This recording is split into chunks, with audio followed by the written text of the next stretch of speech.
نحمد و نصلی علی رسولہ الکریم اما بعد فاعوذ باللہ من الشیطان الرجیم بسم اللہ الرحمن الرحیم رب اشرح لی صدری ویسر لی امری واحلل عقدۃ من لسانی یفقہوا قولی ربی زدنی علما اللہم فقہنا فی الدین اللہم آمین۔ السلام علیکم ورحمۃ اللہ وبرکاتہ۔ سورۃ الکہف اور اس کی فضیلت کے بارے میں آج ہم کچھ جانتے ہیں۔ جیسا کہ ہم سبھی کو دجال کے فتنے کے بارے میں پتہ ہے، تو دجال کے فتنے سے بچنے کے لیے سورۃ الکہف کی شروع کی 10 آیات اگر یاد کر لی جائیں تب ہی انسان دجال کے فتنے سے بچ سکے گا اللہ کے اذن سے۔ یہ صحیح مسلم 1883 میں ہے۔ اسی طرح بروز جمعہ سورۃ الکہف کی تلاوت کرنے والوں کو ایک نور کی بشارت ہے، یعنی ایک جمعے سے دوسرے جمعے تک اللہ اسے اپنی رحمت میں رکھے گا، یعنی اسے ہدایت کی توفیق اللہ تعالیٰ دے دے گا۔ مستدرک الحاکم 3392۔ لیکن ایسا کب ہوگا؟ جب آپ اس کو سمجھ کر پڑھیں گے کہ آپ پڑھ کیا رہے ہیں، کیونکہ اللہ غافل دل کی دعا قبول نہیں کرتا۔ ہم ہر جمعے کو سورۃ الکہف کی تلاوت تو کرتے ہیں، اور شاید کچھ لوگ ایسے بھی ہیں جو اس کا ترجمہ بھی پڑھتے ہوں گے، لیکن کچھ لوگ جو ہیں سمجھ کے پڑھتے ہیں، اور کچھ جو ہیں وہ سرسری طور پر پڑھ لیتے ہیں کہ پڑھنے جیسا پڑھنا نہیں کرتے۔ قرآن کریم میں ہم سب کے لیے جو ہے اس میں ہدایت ہے قیامت تک کے لیے، اس میں نور ہدایت ہے، یعنی اس میں ہدایت کا سر چشمہ ہے قرآن ہمارے لیے۔ اس کے پڑھنے والے پہ اللہ تعالیٰ اپنی رحمت نازل فرماتا ہے۔ قرآن جو ہے وہ سمجھنے کی کتاب ہے، ہمارے عمل میں لانے کی کتاب ہے۔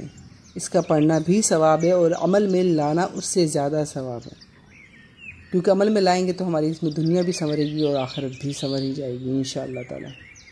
اور عمل ہم جب ہی کریں گے جب ہمیں اس کا ترجمہ جو ہے کچھ پتہ ہوگا، کیونکہ قرآن جو ہے وہ ہم سب کی رہنمائی کے لیے نازل ہوا ہے۔ تو آئیے آج ہم سورۃ الکہف کو کچھ تھوڑا سا سمجھ کے پڑھ لیتے ہیں۔ تو اس کا ترجمہ میں آپ لوگوں کے سامنے کچھ شیئر کرتی ہوں، تو انشاءاللہ امید کرتی ہوں کہ کچھ سمجھ میں آپ لوگوں کے بھی آ جائے گا، اور ہم بھی انشاءاللہ کچھ سیکھ ہی لیں گے۔ تو شروع اللہ کے نام سے، بسم اللہ الرحمن الرحیم۔ الحمدللہ الذی، یعنی سب تعریف اللہ ہی کے لیے ہیں جس نے نازل کیا اپنے بندے پر کتاب کو، یعنی کو اللہ تعالیٰ نے اپنے بندے پر، یعنی بندہ کسے کہا گیا ہے؟ حضرت محمد مصطفیٰ صلی اللہ علیہ وسلم کو، کہ ہم نے اپنے بندے پر اس قرآن کو نازل کیا، اور اس میں کوئی ٹیڑھا پن نہیں ہے، یعنی یہ بالکل سیدھی کتاب ہے، سیدھا راستہ ہے۔ جیسا کہ آپ صلی اللہ علیہ وسلم نے بھی جو ہے لائن کھینچی تھی ایک، اور اس کے بعد اس کے ارد گرد لائنیں کھینچ کے آپ صلی اللہ علیہ وسلم نے فرمایا تھا یہ جو لائن جس کے اوپر انگلی رکھ کے فرمایا ہے کہ یہ لائن جو ہے وہ یہ سیدھا راستہ ہے، یعنی یہ قرآن کا راستہ جو ہے وہ سیدھا راستہ ہے۔ تو اس راستے پہ جڑ جائیں، تو جب ہم اس کو پڑھیں گے تو ہم جڑیں گے۔ تو بالکل سیدھی ہے تاکہ وہ ڈرائے عذاب سخت سے اس کی طرف سے، اور خوشخبری دے اسے جو مومن ہے، یعنی عذاب بھی ہے اور خوشخبری کس کے لیے ہے؟ جو مومن ہے۔ اور مومن کون ہے؟ آگے یہ بھی بتا دیا، مومن وہ لوگ ہیں جو عمل کرتے ہیں، نیک اچھے اعمال کرتے ہیں۔ کون سے اعمال؟ اللہ کے بتائے ہوئے راستے پہ چلتے ہیں، کہ بے شک ان کے لیے اجر ہے بہت اچھا، اور اس میں وہ ہمیشہ رہنے والے ہوں گے۔ کس میں؟ جنت میں۔ جب ان کو وہ اجر ملے گا تو وہ ہمیشہ اس میں رہیں گے۔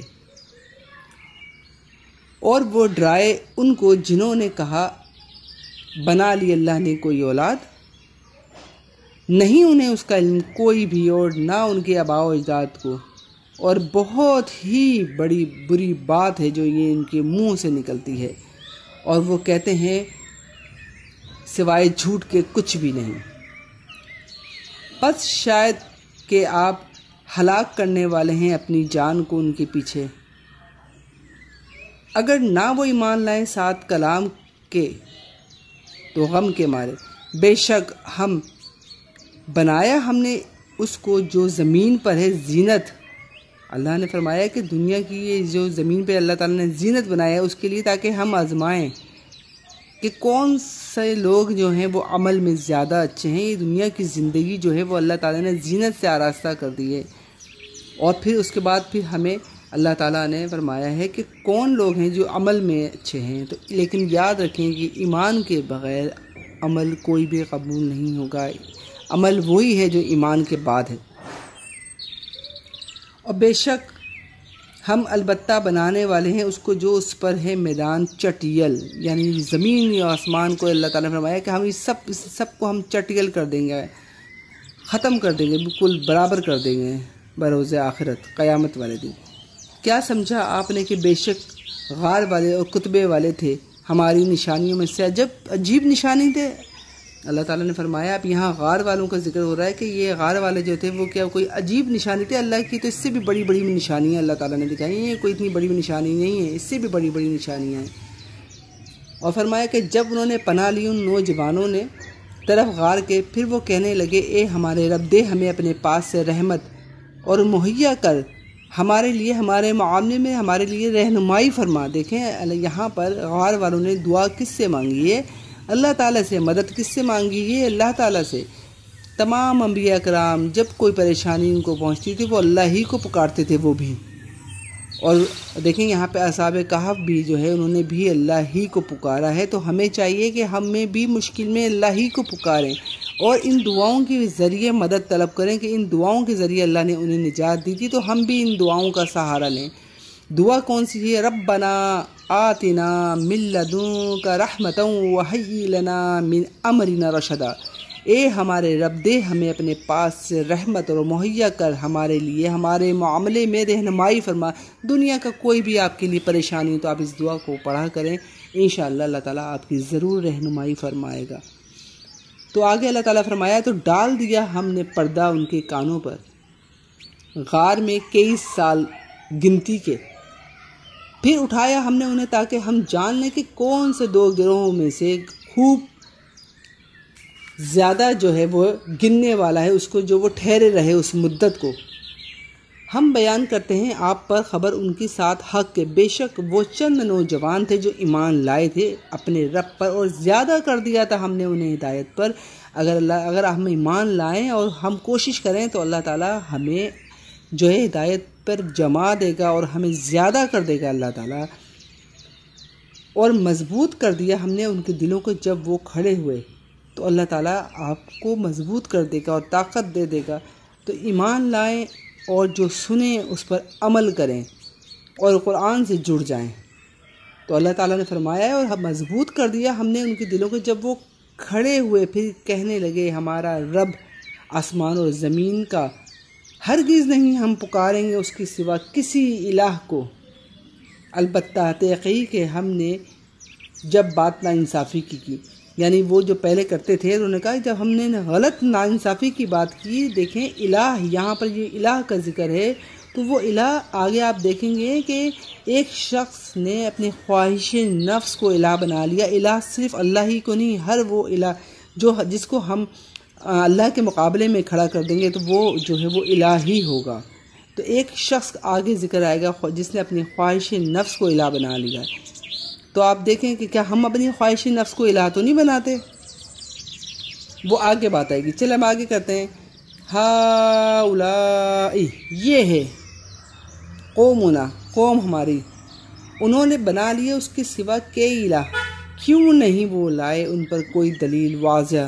تو کون بڑا ظالم ہے اس سے جو گھڑے اللہ پر جھوٹ؟ تو اللہ پہ جو جھوٹ باندھے گا، اللہ کی آیتوں کو جو گڑبڑ کر دے گا اور ان کے غلط مطلب لے گا، تو اللہ تعالیٰ نے فرمایا ہے کہ وہ بڑا ظالم ہے وہ شخص، چاہے وہ کوئی بھی شخص ہو، کوئی بھی شخص ہو۔ اللہ تعالیٰ نے کسی شخص کا نام مینشن نہیں کیا، اللہ تعالیٰ نے فرمایا وہ شخص بڑا ہی ظالم ہوگا جو اللہ تعالیٰ کی آیات پر جھوٹ باندھے گا، اللہ تعالیٰ کے اوپر جھوٹ باندھے گا، اللہ تعالیٰ کی آیت کو ادھر سے ادھر کر کے ہیرا پھیری کر کے۔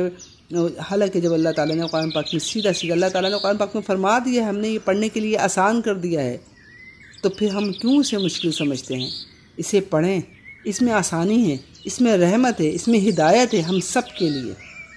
اور جب الگ ہو گئے، آگے دیکھیں پڑھیں، اور جب الگ ہو گئے تم ان سے اور جن کی تم عبادت کرتے تھے. تو دیکھیں عبادت، دعا بھی عبادت ہے، دعا صرف اللہ ہی سے. اللہ تعالیٰ نے دیکھیں فرما دیا ہے کہ وہ جن کی عبادت کرتے تھے، جن کو مدد کے لیے پکارتے تھے، جن کا کہنا مانتے تھے، تو اللہ تعالیٰ نے فرمایا میرا ہی کہنا ماننا چاہیے تھا. دعا ہی عبادت ہے، اصل میں دعا ہی عبادت ہے. نماز میں بھی ہم دعا کرتے ہیں، دعا ہی عبادت ہے. اور قرآن و حدیث سے اور جگہوں سے ہمیں اس چیز کی دلیل پتہ چلتی ہے کہ دعا ہی عبادت ہے.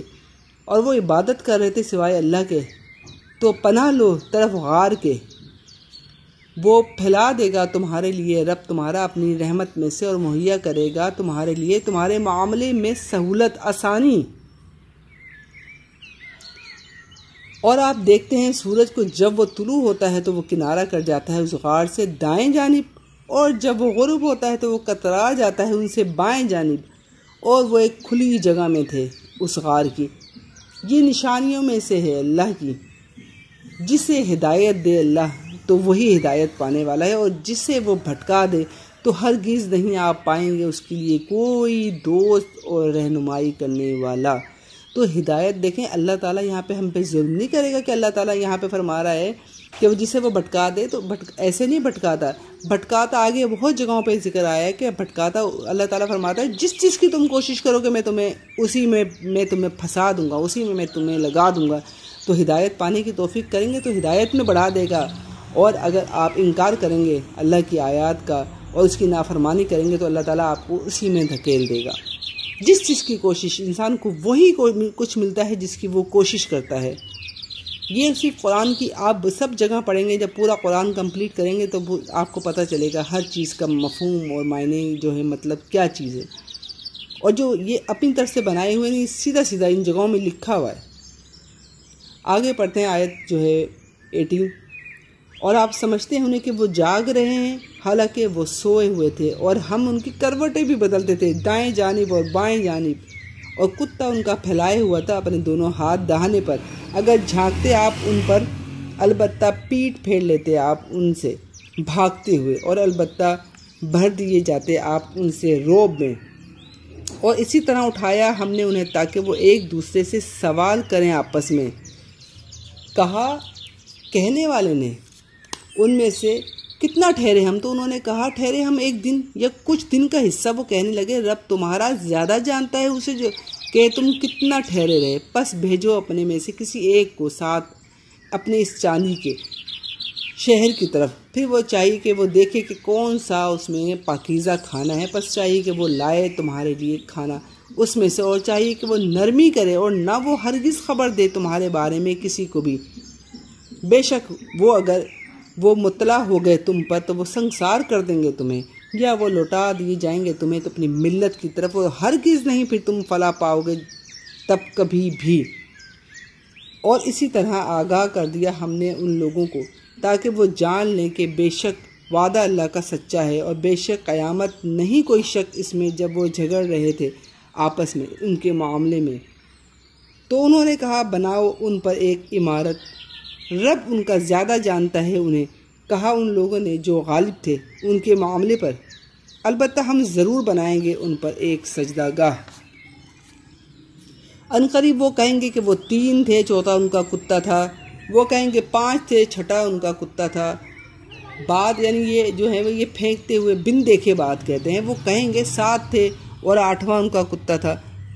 تو بس کہہ دیجئے میرا رب زیادہ جانتا ہے تعداد ان کی، تو ان کی تعداد میں پڑھنے کی ضرورت نہیں ہے کہ وہ کتنے بھی تھے. بات یہ کہ انہوں نے کام کیا کیا ہدایت کے لیے. دیکھیں اپنے دین کو بچانے کے لیے انہوں نے ہجرت بھی کی اور مدد اللہ ہی سے مانگی.